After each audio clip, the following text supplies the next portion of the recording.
Today we're learning how to evenly space 7 stars in a border with no math. That's right, no counting, no multiplying, no dividing, just quilting.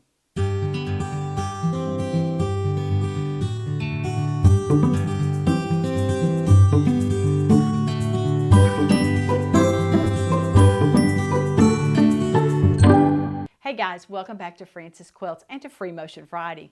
Now last Friday I showed you 2 examples of how you can get your border designs to fit within that border without having one of them chopped off at the very end. Well, that was a great video. The problem was that there were supposed to be 3 different ways, and I completely forgot to film the 3rd way. So we're going to do that today. It makes use of a special product that is not from the quilting world, but from the sewing world. It is a buttonhole gauge. People who make clothes actually use this to be able to make sure that their buttons are all spaced properly over a certain area. We're going to use it to make sure our border designs are spaced. Let me show you. Since I don't have a quilt that I'm working on at the moment, we're going to use this piece of paper as our demonstration and pretend that this is a border. And on this border, we want to place these stars at random intervals. We want one at the top here. We want one at the bottom down here, and we want one in the middle. And then we want a space, however many more we want in between there. So here's what I would do. First of all, I'm going to fold my quilt in half or do some measuring and find the middle of that quilt. So this is easy to do with paper. We'll just fold it in half and mark that middle point.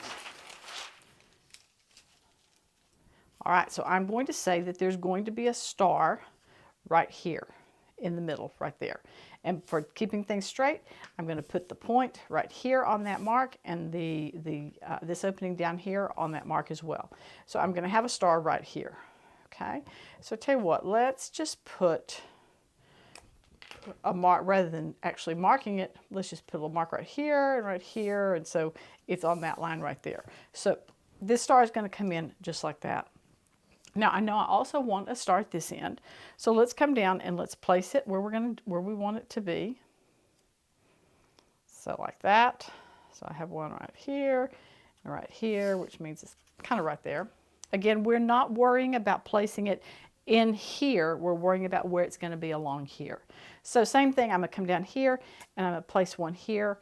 I want it to be fairly close to the end down here, so let's put it right here and put a marker there. So basically the middle of that star is going to be right there. So I now need to place the middle of that star in several different places. So here's a way we can do that.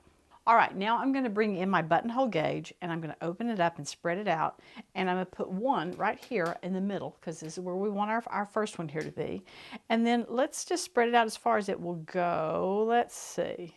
Let's try putting it right there. And if we have a star right here, we don't want to start here because that would be too close, because see, you're going to have this one, it's going to overlap with that. But if we have a star right here, that's going to be perfect. And we're going to have another star right here, that's going to be perfect. And then we'll have another star right here. So now we can look at it and say, okay, I have this divided into 1, 2, 3, 4, 5, 6 sections.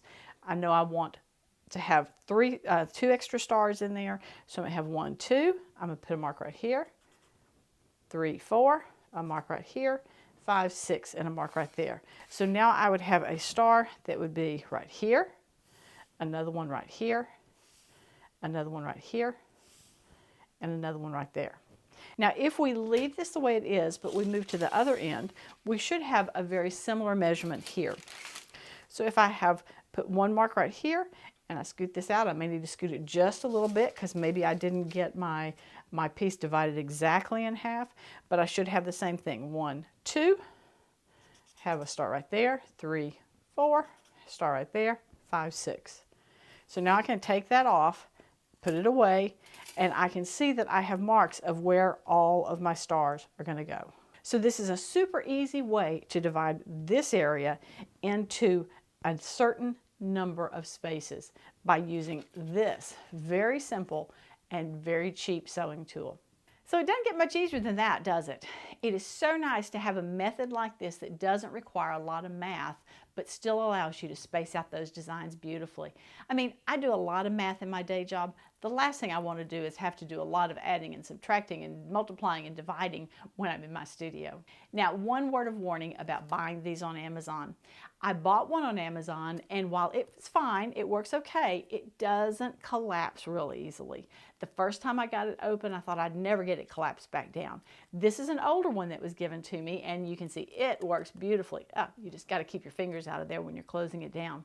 But anyway, if you're going to buy it on Amazon, spend a few more dollars and get a little bit nicer one. I guarantee you'll be happy that you did.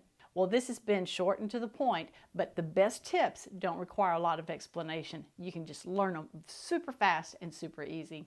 I hope you've learned something here today. If you have, give it a thumbs up and be sure and subscribe. Thanks so much for joining me here today, guys. And as always, I look forward to seeing you next time on Frances Quilts. Remember, if you like what you've seen, be sure to give it a thumbs up and subscribe. Please check out my website and daily blog at francesquilts.com, and I can be found on Facebook and Instagram at Frances Quilts. Thanks so much for joining me. Hope to see you again soon.